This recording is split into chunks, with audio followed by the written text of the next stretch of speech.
প্রিয় ছাত্রীরা, আশা করি তোমরা সবাই ভালো আছো। তোমরা পড়ছো রসায়ন প্রথম পত্রের 3য় অধ্যায়, মৌলের পর্যায়বৃত্ত ধর্ম। তোমরা পর্যায় সারণী পড়েছো, পর্যায়বৃত্ত ধর্ম পড়েছো। তারপরে ওই চ্যাপ্টারের পরের যে পোর্শনটুকু সেটা হচ্ছে রাসায়নিক বন্ধন। আমি তোমাদেরকে শুরু করেছি। তোমরা সমযোজী বন্ধন কিভাবে হয়, সিগমা বন্ধন, পাই বন্ধন তোমরা পড়েছো।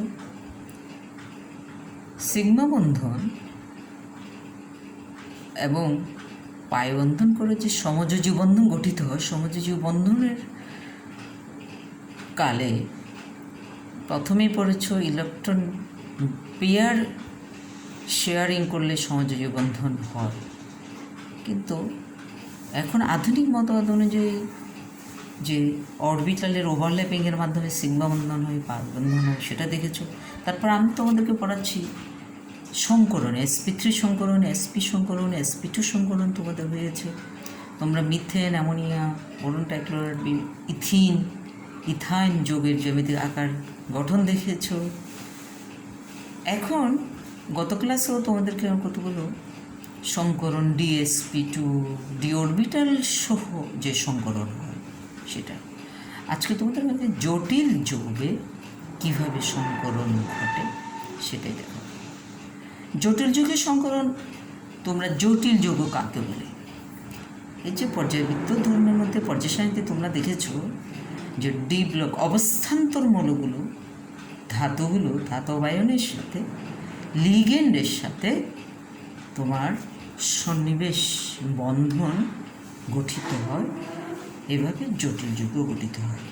এখন তাহলে আগে সন্নিবেশ বন্ধন কী সেটা একটু জানা প্রয়োজন। সন্নিবেশ বন্ধনকে, সন্নিবেশ এটাও এক ধরনের সমযোজী বন্ধন। সন্নিবেশ সমযোজী বন্ধন, সমযোজী বন্ধনে যেমন ইলেকট্রন জোড় শেয়ার করে। সমযোজী বন্ধনে কী হয়? Sharing of electron between two atoms. আর সন্নিবেশ বন্ধনে হয় ইলেকট্রন শেয়ারিং, ঠিক আছে, কিন্তু শেয়ারকৃত ইলেকট্রন জোড়াটা একটি পরমাণু সরবরাহ করে। সেই পরমাণুকে বলা হয় দাতা এবং অন্য পরমাণুকে বলা হয় গ্রহীতা। এখানে একটি উদাহরণ দেখো। তাহলে সন্নিবেশ বন্ধন একটি সমযোজী বন্ধন। এখানে শেয়ারকৃত ইলেকট্রন দাতা পরমাণু সরবরাহ করে। যেমন অ্যামোনিয়াতে তোমরা দেখেছো গত ক্লাসে নাইট্রোজেন পরমাণুতে এক জোড়া লোন পেয়ার ইলেকট্রন আছে, মুক্ত ইলেকট্রন আছে। এই মুক্ত ইলেকট্রন তাহলে সে দাতা হাইড্রোজেন পরমাণুকে, হাইড্রোজেন আয়ন যার মধ্যে এক জোড়া ইলেকট্রন শর্ট আছে তাকে দিতে পারে। দেওয়ার পরে এই ইলেকট্রন জোড়া নাইট্রোজেন এবং হাইড্রোজেনের মধ্যে সমানভাবে শেয়ারিং করে যে বন্ধন হয় সেটাকে বলা হয় সন্নিবেশ বন্ধন। এর ফলে একটি অ্যামোনিয়াম আয়ন গঠিত হয়। এখানে নাইট্রোজেন পরমাণু দাতা, হাইড্রোজেন আয়ন গ্রহীতা। এই যৌগটি হচ্ছে সন্নিবেশ যৌগ। সন্নিবেশ বন্ধন দেখানোর জন্য নাইট্রোজেন থেকে হাইড্রোজেন পরমাণুর দিকে একটি তীর চিহ্ন দেখানো হয়েছে। তীর চিহ্নের মাধ্যমে একটি তীর চিহ্ন দেখানো হয়েছে। তাহলে এখানে শর্তটা কী? এখানে সন্নিবেশ বন্ধন গঠনের শর্তটা হচ্ছে দাতা পরমাণুর কমপক্ষে এক জোড়া ইলেকট্রন মুক্ত ইলেকট্রন থাকতে হবে, আর গ্রহীতা পরমাণুর এক জোড়া ইলেকট্রন শেয়ার করতে খালি অরবিটাল থাকতে হবে। গ্রহীতা পরমাণুর ইলেকট্রন শেয়ার করতে খালি অরবিটাল থাকতে হবে। দাতার মুক্ত জোড় ইলেকট্রনধারী অরবিটাল আর গ্রহীতার ফাঁকা অরবিটাল। গ্রহীতার অরবিটালটা থাকবে ফাঁকা, আর দাতার অরবিটাল মধ্যে তো মুক্ত জোড় ইলেকট্রন থাকবে। এই অরবিটালের মধ্যে পরস্পরের মধ্যে ওভারল্যাপিং হয়। ওভারল্যাপিং হলে উভয়ের মধ্যে আগের মতোই শেয়ারিং, ওভারল্যাপিং ফলে সমযোজী যৌগের মতো গঠিত হয়। যেহেতু ইলেকট্রন জোড়া নাইট্রোজেন পরমাণু থেকে যায় বোরন পরমাণুতে, এই জন্য এটাকে বলা হয় সন্নিবেশ সমযোজী বন্ধন। এখানে বোরন পরমাণুতে 3টি সমযোজী বন্ধন, বোরন ট্রাইফ্লোরাইডে 3টি সমযোজী বন্ধন রয়েছে। 3টি সমযোজী বন্ধনে 6 জোড়া ইলেকট্রন রয়েছে এবং বোরন পরমাণুর চারিদিকে অক্টেট পূর্ণ নাই, আরও 2টি ইলেকট্রন গ্রহণ করার মতো তার অরবিটাল খালি রয়েছে। খালি পি অরবিটালটি, সংকরিত অরবিটালটি খালি রয়েছে। ওই অরবিটালে সে নাইট্রোজেন পরমাণু থেকে এক জোড়া ইলেকট্রন নিয়ে সন্নিবেশ বন্ধন গঠন করতে পারে। এইভাবে সন্নিবেশ বন্ধন এটা অধাতুর মধ্যে হয়েছে। আর জটিল যৌগের ক্ষেত্রে ধাতব পরমাণুগুলো ইলেকট্রন গ্রহণ করতে পারে যদি খালি অরবিটাল থাকে। তাহলে দেখা যাচ্ছে দাতা যে ইলেকট্রন দান করবে ওই ইলেকট্রন গ্রহণ করার মতো কোনো অধাতুর পরমাণু বা এই ট্রানজিশন অবস্থান্তর মূলের ধাতব পরমাণুগুলোর বাইরে যদি ফাঁকা ডি অরবিটাল থাকে, তারা ইলেকট্রন জোড় গ্রহণের মাধ্যমে কী করতে পারে? সন্নিবেশ বন্ধন গঠন করতে পারে। যেমন সালফার ডাইঅক্সাইডে দেখো, সালফারের যে এক জোড়া লোন পেয়ার ইলেকট্রন আছে অক্সিজেনের সাথে, সে শেয়ারিং সন্নিবেশ বন্ধন তীর চিহ্ন দিয়ে দেখানো হয়েছে। তাহলে এবার আমরা দেখতে পারি যে সমযোজী সন্নিবেশ সমযোজী বন্ধন জটিল যৌগ। জটিল যৌগ বলেছি ধাতব পরমাণু সাধারণত ইলেকট্রন তার মধ্যে যে ডি অরবিটালে অবস্থান্তর ধাতু। জটিল যৌগ গঠনের ক্ষেত্রে কী প্রয়োজন হবে? প্রয়োজন হবে অবস্থান্তর ধাতুগুলো তাদের ডি অরবিটালে খালি অরবিটাল হয় বলে সেই খালি অরবিটালে সে লিগ্যান্ড থেকে জোড়ায় জোড়ায় ইলেকট্রন গ্রহণ করে সন্নিবেশ বন্ধন গঠন করতে পারে। এখন শুরুতে কী করবে? যে দাতা পরমাণুর ফাঁকা অরবিটালের মধ্যে তাদের পরমাণুর ইলেকট্রনগুলোর মধ্যে পুনর্গঠন হয়, পুনর্বিন্যাস হয়। হলে ইলেকট্রন আগে জোড়ায় জোড়ায় হয়ে যায়। যখন ধাতব পরমাণুর কাছে কোনো লিগ্যান্ড আসে, তখন ওই পরমাণুর যে এনার্জি বেড়ে যায়, রাসায়নিক বিক্রিয়ার পূর্বে সিস্টেমের এনার্জি বেড়ে যায়, পরমাণুগুলো উত্তেজিত হয়। তখন কি হয়? ওই পরমাণুর ইলেকট্রনের মধ্যে একটি পুনর্বিন্যাস ঘটে। যেমন এখানে কপার আয়ন দেখা যাচ্ছে। কপার আয়নের ইলেকট্রন বিন্যাস তোমরা দেখেছ। 3d9 কপার আয়নে 4s-এ কোনো ইলেকট্রন নাই, 4p-তেও কোনো ইলেকট্রন নাই। এই 3d অরবিটালে যে 9টা ইলেকট্রন রয়েছে, এখানে 9টা ইলেকট্রন দেখা যাচ্ছে। 5টি অরবিটালে 4টা অরবিটালে 4 দুগুণে 8টা ইলেকট্রন। নবম ইলেকট্রনটি পঞ্চম অরবিটালে রয়েছে। এটা বাদ, এটা দরকার নেই, এটা ভুলে একটা ঘর বেশি হয়ে গেছে। এই বলছে এরা আগে পুনর্বিন্যস্ত হয়।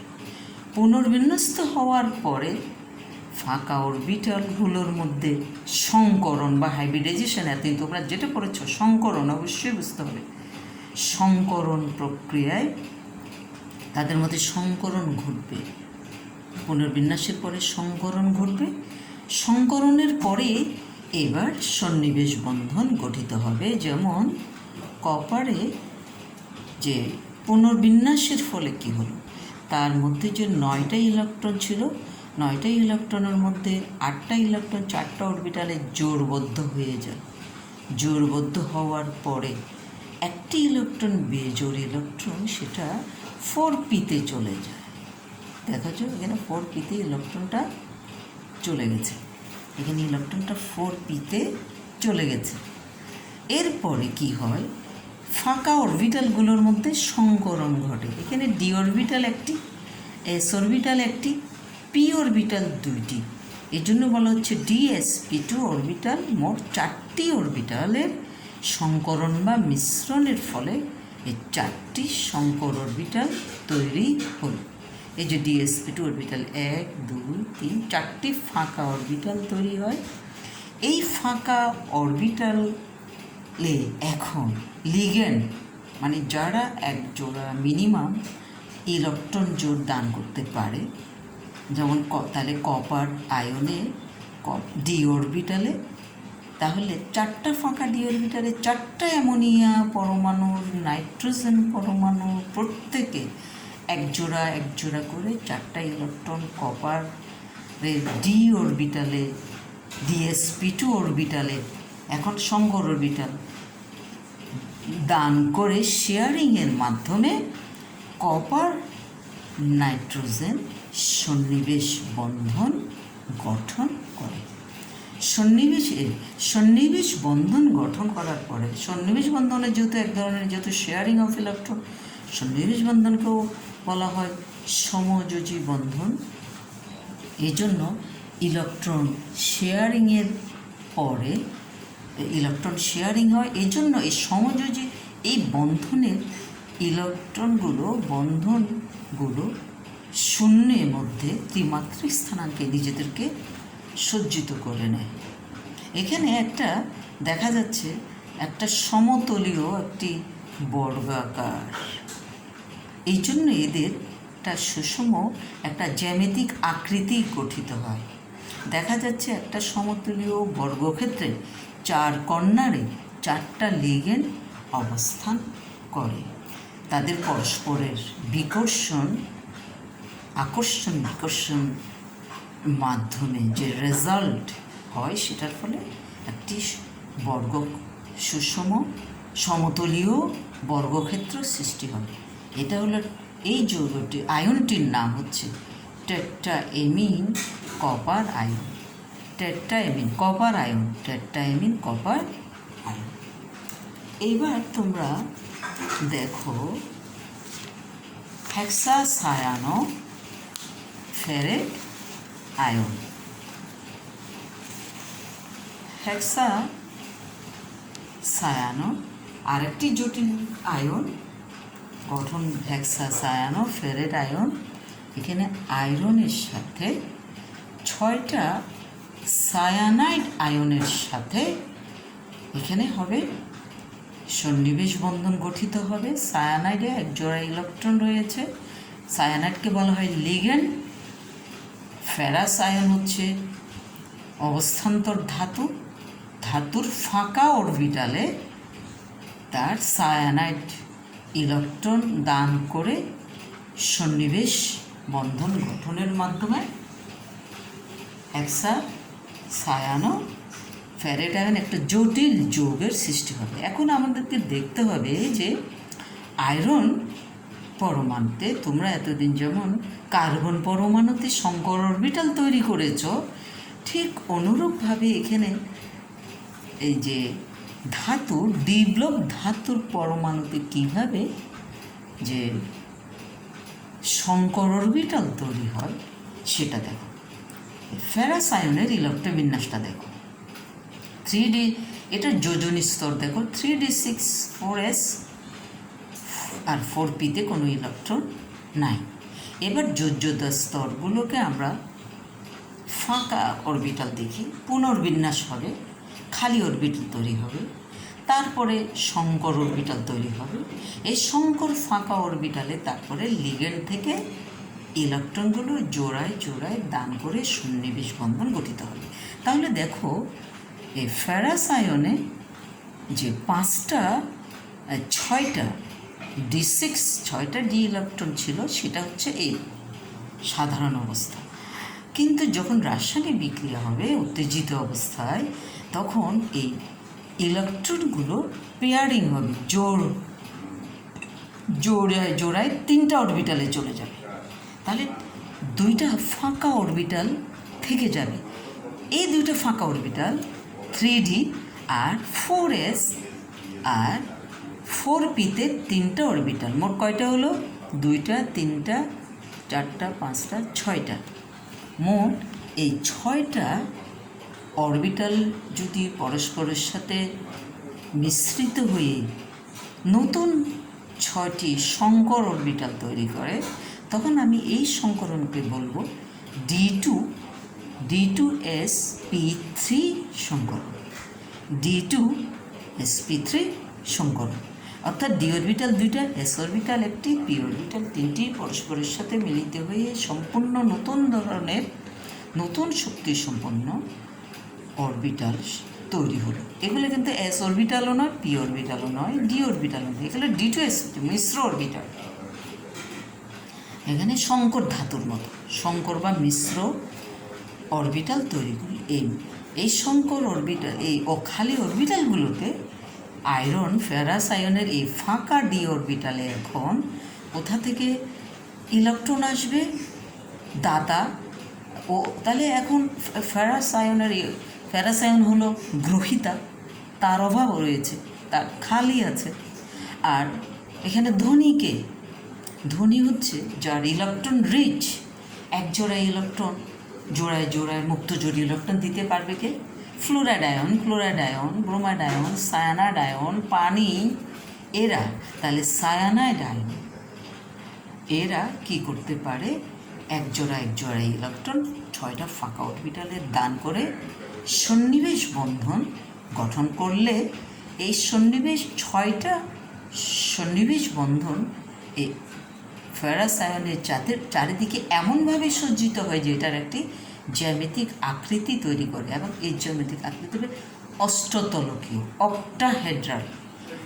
তার মানে যে যৌগটির 8টি তল রয়েছে, চতুস্তলক যেমন 4টি তল রয়েছে মিথেনের, ঠিক এখানে ত্রিমাত্রিক স্থানাঙ্কে এদের পুনর্বিন্যাসের ফলে এরা সুষম জ্যামিতিক আকার যৌগ তৈরি করতে পারে।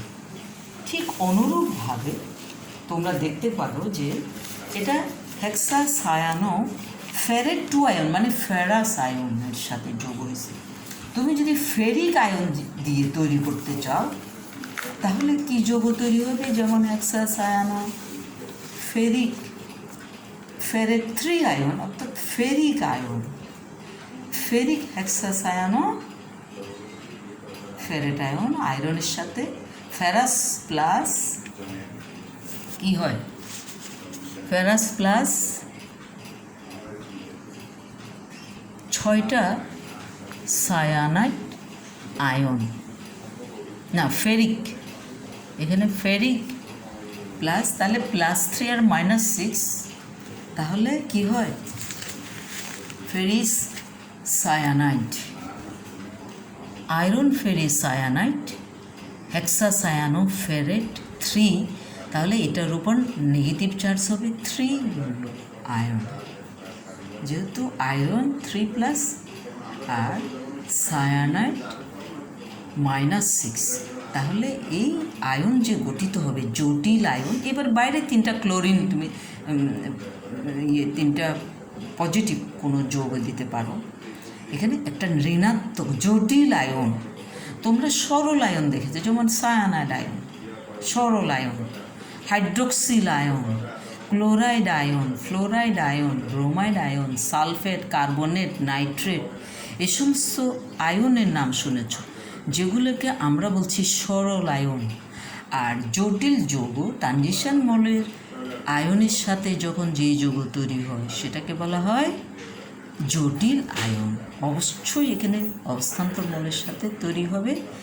তাহলে একই প্রকারে ফেরিক আয়নে দেখো, এখানে ফেরিক আয়নে ডি অরবিটালে 5টি ইলেকট্রন রয়েছে। প্রথমে হবে পুনর্বিন্যাস, 5টি ইলেকট্রন পুনর্বিন্যস্ত হলে কি হয় দেখো, পুনর্বিন্যাসের ফলে কি তৈরি হলো? প্রথমে যখন লিগেন্ডগুলো কাছে আসে তখন পরমাণুটি এক্সাইটেড, উত্তেজিত হয়, পরমাণুর এনার্জি বেড়ে যায়, তখন এই আনপেয়ার্ড ইলেকট্রনগুলো জোড়াবদ্ধ হয়ে যায়। জোড়বদ্ধ হওয়ার পরে দেখা গেল একটি অরবিটাল খালি রয়েছে, একটি অরবিটালে একটি ইলেকট্রন রয়েছে, আর দুইটি অরবিটাল কিন্তু খালি রয়েছে। এই দুইটি অরবিটালের সাথে এবার 4s এবং 4p, তিনটা পি অরবিটাল মিলে যদি সংকরণ হয় তাহলে 6টি আগের মতো সংকর অরবিটাল তৈরি করতে পারে, এবং সায়ানাইড আয়নের সাথে হেক্সাসায়ানোফেরেট 3 আয়ন, এটাও অষ্টতলকীয় যৌগ গঠন করতে পারে।